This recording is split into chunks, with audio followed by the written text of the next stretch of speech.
All right, welcome back to The Big Skinny, and this is the part of the show that I get the most interested in because we get to tap the minds of industry experts to learn way more than we could from just reading an online post, an investor presentation, or a press release that could help us make an investment that makes us a lot of money. So without further ado, I'd love to welcome the CFO of Terawulf, Patrick Fleury, to The Big Skinny. Patrick, thanks for joining us today. Lou, thanks for having me. Yeah, so listen, I want to start right where I kind of led to earlier, where people think AI is in a bubble, and I mentioned that the infrastructure build out is something that takes time. As you look at the opportunities in front of you, do you see it as a bubble? I mean, would you consider this a bubble, or how would you respond to critics that say it's a bubble and not a real verifiable growth trend? Yeah, look, I can see why people might say that, but I have no hair because I've lived and worked in finance now for 25 years. So I have seen a couple bubbles. I've seen telecom, seen power in the early 2000s. I've seen energy in the 2010s. I think the really big difference, and I think you hit the nail on the head here, the difference particularly between the dot-com bust in the early 2000s and what people are talking about now is you have 5 or 6 of the most profitable companies in the world that are funding this build-out. Yep. Google, Amazon, Meta, Microsoft, NVIDIA, right? This is not, AOL scrapping together because they're cash flow negative, right? I mean, this is, very, very profitable companies. And I think to your point, look, are there potentially bubbles in certain parts of the ecosystem? Yeah, probably. But the part that we play in, which is building the infrastructure, getting the power to the actual hardware, there's just a dearth of foundational compute capacity. This is a new industry. It is very new hardware that's being used that generates a lot of heat that needs to be water cooled. So that's where we are focused on, again, filling that gap, because right now there is no foundational computer, very little. And within the next, 2 to 3 years, there will be a lot more, but still not enough to meet the needs of all of those big players. And then even beyond them, all the neo clouds, that are competing in that business as well. Yeah, you said a few things. One, I want to put just an exclamation point on. I mean, you talked about these are the world's biggest tech companies spending, in some cases close to trailing 12 months of net income in investing in the infrastructure for AI, right? So as a CFO, how often do you say, you're not sitting around going like, oh, where do we spend our shareholders' capital unless it's a meaningful growth opportunity? So I think that's an important point. But then my question for you on that is just, you're talking about, we're still in the early innings of this.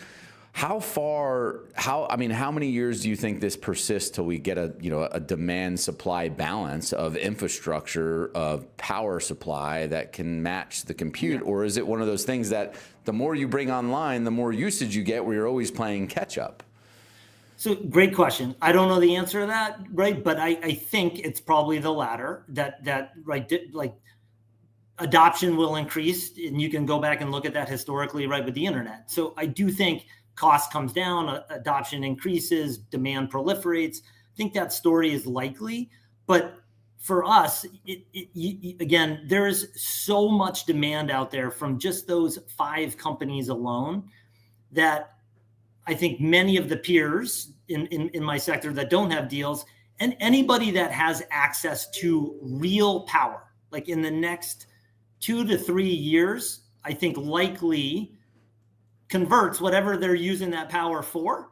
So you see anything that they can pull forward from 2 to 3 years is so every megawatt that's available. I mean, Mike Alfred from IREN's board said that. He's like, look, every megawatt that's available is going to get consumed. So you see the same thing.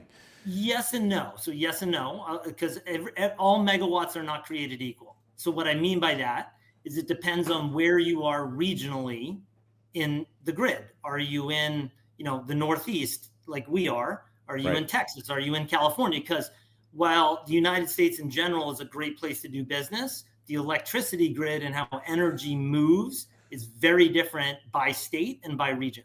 So, along those lines, help me understand too, what's the benefit, the differentiator for Terawulf being in the Northeast versus some other geographies that might be suboptimal? Yeah, so we have a couple different advantages to that. Number one, again, you want to be sited where there is excess renewable or zero carbon power. We're located in upstate New York, in a part of New York State where there's about 5,000 megawatts of generation and only about 2,000 megawatts of demand. So there's a lot of excess power, namely coming from Niagara Falls, which is, I think, the nation's third largest hydroelectric facility. That's 30 miles to the west of our site. So that's a huge advantage. Also, being, as I mentioned, these facilities and the chips that are used in them generate a lot of heat. So having a cooler ambient temperature outside allows you to convert megawatts into compute power more efficiently. Third, I think this company, my background, Paul, Kerry, Nazar, the whole management team, we have been focused on the power space for 25 to 30 years. We were a private power company before we became a Bitcoin miner, before we then became, a high power compute hoster building co-location. So that's interesting. We have a question here from a listener, Chad, talking about what are your competitive advantages. And this is not one that I knew that exactly to the extent that for 2 to 3 decades, you were power executives first, power infrastructure first. How do you go from being that to figure, like, what was the decision matrix to go into Bitcoin mining? How did that become was that always an intermediary step for you? And then if so, how'd you know AI was coming down the pipe, or how did you look at that decision tree? Yeah, Lou, this is like if you wear bell bottoms long enough, they come back in a style. That's a good analogy. Dude, I'm living through this. I have a 17-year-old son that is wearing the same types of clothes and listening to the same music that I listened to in the 90s, and it's really weird, but you're right. It happens. Everything comes back around. That's the best thing you can ask for. At least you don't have to listen to music you don't like. Anyway, no Taylor Swift here, my friend. I promise you that. Dude, I have a 9-year-old, and it's all that's been on, particularly since the new album dropped. Taylor 24/7. All right. But hey, so make me a promise. We'll go back to this question, but you're not going to enable Taylor Swift searches on the compute power at Terawulf. That's all I ask. Only for my daughter. That's right. No, look, I think the reason we went from a power company to a Bitcoin miner was because the power market was fundamentally broken because of all of the federally subsidized resources, including wind and solar, that were coming onto the grid and changing the age-old game of selling wholesale power. Because once those facilities are built, they can run at a negative marginal operating cost because they get a federal subsidy, which then makes it impossible to run natural gas, coal, any kind of baseload facility 24/7. So what we, and really Nazar Khan, our co-founder, he knew the business was broken. So it became, hey, look, how do we keep selling power to the grid when it's profitable to sell power to the grid, but then sink power to ourselves when it's not? And that led us down the path of Bitcoin mining, which led to, if anybody that knows power, led to our agreement with Talon to build what I think will be the only Bitcoin mine ever built in the United States behind the meter at one of the nation's largest nuclear facilities. We sold that facility about a year ago, effectively back to Talon, to Amazon, right? Because you can't compete with Amazon, Google, Microsoft, and Meta on a cost of capital basis if you're in this game, which is why I partnered with Google. And now Google is my largest shareholder. They own about 14% of the company. So Google partnering with us is not because of my good looks, because I'm clearly not good looking. It's because we know power better than anybody else. Yeah. That's why. No, I mean, and I think that's a key distinction too. And you talked about this. I mean, congrats to you and the team on the deal that was announced on, I think, Thursday or Friday. And by Monday, the extension was exercised as well. So Alphabet and Google coming in now at 14% ownership at about $6 billion deal that was, headline 7. Yep. Yeah. All right. That's right. The rounding. But so here's a question that I had along those lines, right? So you're seeing a lot of these players that don't have deals yet. There's rumors of deals swirling and driving your stock price. You guys had a re-rate immediately after deal, which I think was obviously well-deserved. It is now starting to trend higher. As a shareholder, how do you explain to fellow shareholders what's the next catalyst, right? Because you've now got to fulfill on this contract with Alphabet and Fluid Stack. And then how do you add capacity? It's another year or two out before additional capacity comes online as well. So how do you look at the optionality in Terawulf right now, or fair value, right? I'm just getting the fair value for your capacity that you've now booked. Yeah, look, so we've been taking a very, very methodical approach here, Lou. So my focus and our team's focus has been walk before you run. So we built a 2.5 megawatt project. Then we built a 20 megawatt project. Then we built a 50 megawatt project. We signed up Core 42, which is a subsidiary of G42, which is effectively owned by the UAE. Once we proved that we could do that, then we signed Google and FluidStack. Now I've got Google as my largest shareholder. The next step to that is financing it. I issued $1 billion convert to fund the equity of that project. And, now I'm going to the market, and I've been working on this for the last couple of months to get a financing done. I intend to get that financing rated so that it can be a very repeatable and rational process. So that now when I come to you and I say, hey, guess what? Here's more capacity. The market's going to know, okay, I know exactly what Patrick and the team are going to do. They're going to go. You're not going to go print an equity deal and dilute that ever living daylights out of people. You're going to go do Correct. a rated bond. I mean, again, remember, our management team here is effectively the single largest equity holder. We own between 20 and 30% of the equity of the company.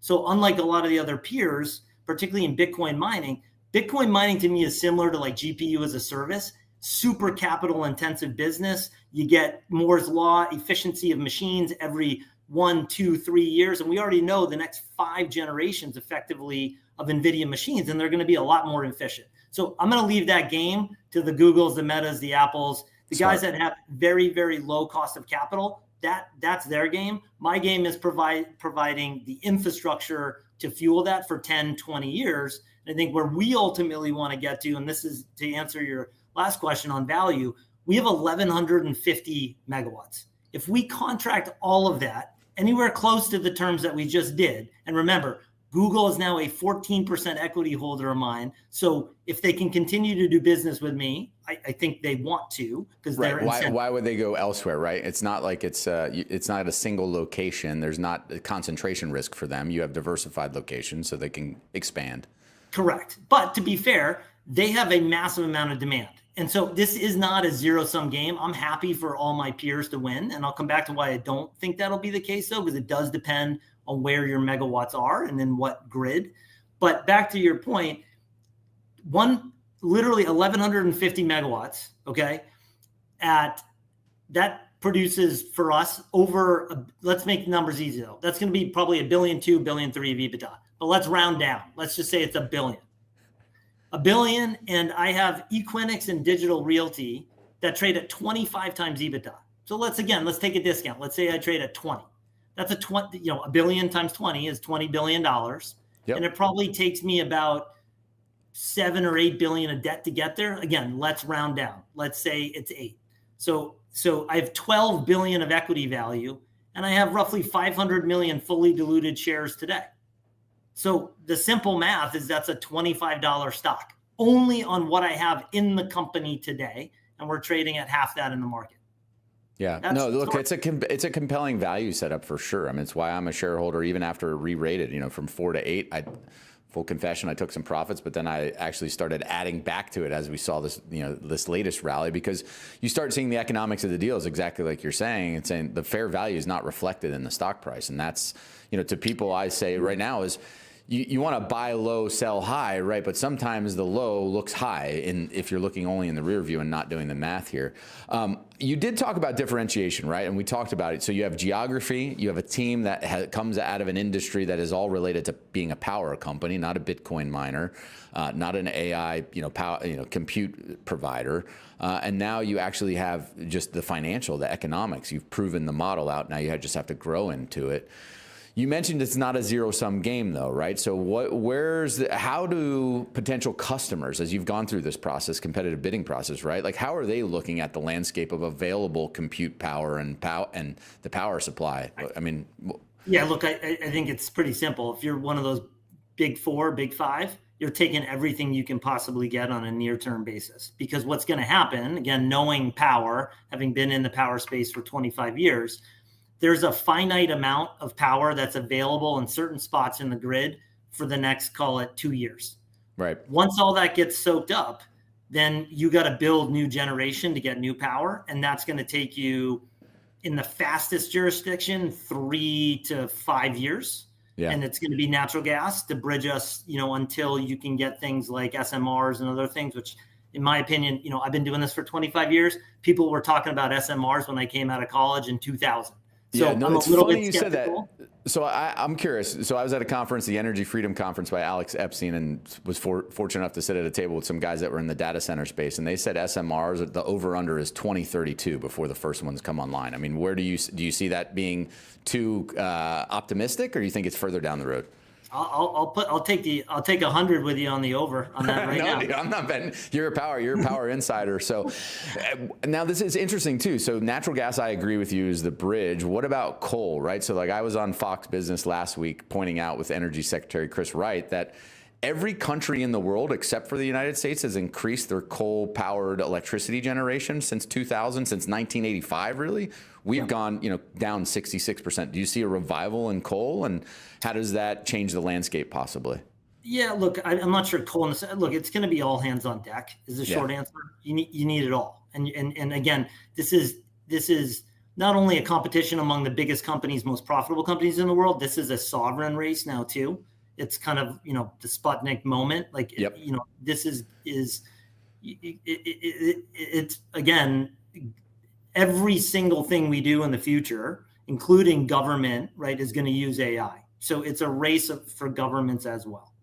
Yeah, no, look, and we've talked about it on the show too. If you look at just the race to add electricity power and data center capacity in China, right? I mean, they're opening more coal-fired power plants, and it's all forms of energy. That's what they're leveraging. And I think finally in the United States, we've gotten to that awakening where it's not an energy transition, it's an energy addition of everything we can to really lean into this. But I do think though, on that, Lou, again, there are ways, there's a lot of inefficiency in the grid right now. And what I mean by that is the grid everywhere is sized for the peak day. Yes. So if you're able to shave peak, there's a lot of just underutilized capacity in the system, right? Because every single regional grid is set up for the hottest day or the coldest day of the year at the 5 or 6 p.m. peak time. And so I think if AI loads can ultimately act more like Bitcoin mining loads, where they curtail during peak times, then I think you're going to be able to see a lot more capacity and a lot more efficiency with the grid. Because remember, the grid, when you get an electricity bill, you're getting how many megawatts did you actually consume, meaning how much did you run your washer, dryer, whatever. And then you're also getting a transmission and distribution charge, which is just the charge of maintaining the system. So the good thing is, the good and the bad is your energy cost for you and for all of us is going to go up, right? Just because. And we're seeing that happen right now. Yeah, absolutely. Yeah, but your T&D charge actually should go down, because as those big loads come onto the system, they bear more of the T&D. Yeah, that makes sense. So you're just socializing that cost among a greater number of players on the system. Yeah. Well, listen, we're running out of time, and I hate that because I feel like we could go a lot more in depth here. One other differentiator, which I think is well received as a shareholder, is that you as executives own 20 to 30% of the company, right? So skin in the game means that you're going to already be more motivated to make wise financial decisions on our behalf. So I think that's another one. We had a comment in here saying you're the best CFO in the space. I haven't spoken with any others, but I would agree, man. You're top of the list for sure, because you're just making it easy to understand. One last question, and this is funny. That's a low bar, Lou. Yeah, no, it's not a low bar, man. Listen, I would tell you this. I've dealt with plenty of CFOs that couldn't even get on camera and communicate clearly. So like, you are a master at that and making it understandable. And this is another classic question that comes up for CFOs. So, how do you handle the short position at 37% of shares outstanding right now? So it's just not true. So as you know, there's, and I get this question all the time from folks. And again, as big equity holders, I'm not concerned about it because I've got $1.5 billion of converts outstanding. So there's a natural short, like significant natural short interest there from guys. Again, all they're trying to do is monetize vol and hedge a credit position and an equity position. And so that alone is probably, between those two securities, 60 million of shares.